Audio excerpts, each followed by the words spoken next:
అయితే ఇప్పుడు ఈ పానీపూరి బండి పెట్టాలంటే ఫస్ట్ అంటే ఇప్పుడు మనము ఏదన్నా జాబ్ లో జాయిన్ అవ్వాలన్నా దాని గురించి మనం చదువుకున్న తర్వాతనే ఏదన్నా ప్రాక్టీస్ గానీ ఫిజికల్ గా మనం వర్క్ చేసిన తర్వాతనే ఆ బిజినెస్ మనం స్టార్ట్ చేస్తాం.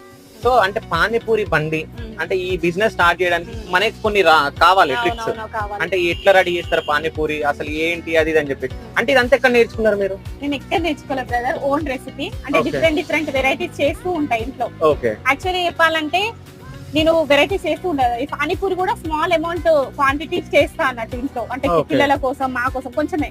కానీ యాక్చువల్ గా నేను బిజినెస్ స్టార్ట్ చేసినప్పుడు కూడా ఫస్ట్ డే కూడా ఏమో తెలియదు, అంటే అదే అంటే స్మాల్ క్వాంటిటీ చేస్తా, ఆ మెజర్మెంట్ తోనే లార్జ్ క్వాంటిటీ స్టార్ట్ చేసిన. కానీ టేస్ట్ అంటే కరెక్ట్ గా సరిపోయింది, అది గాడ్ గ్రేస్ అనుకోవాలి. అంటే అట్లా సక్సెస్ఫుల్ గా అన్ని సెట్ అయింది అన్నట్టు. సో అట్లా లార్జ్ క్వాంటిటీ కూడా చేయడానికి నాకు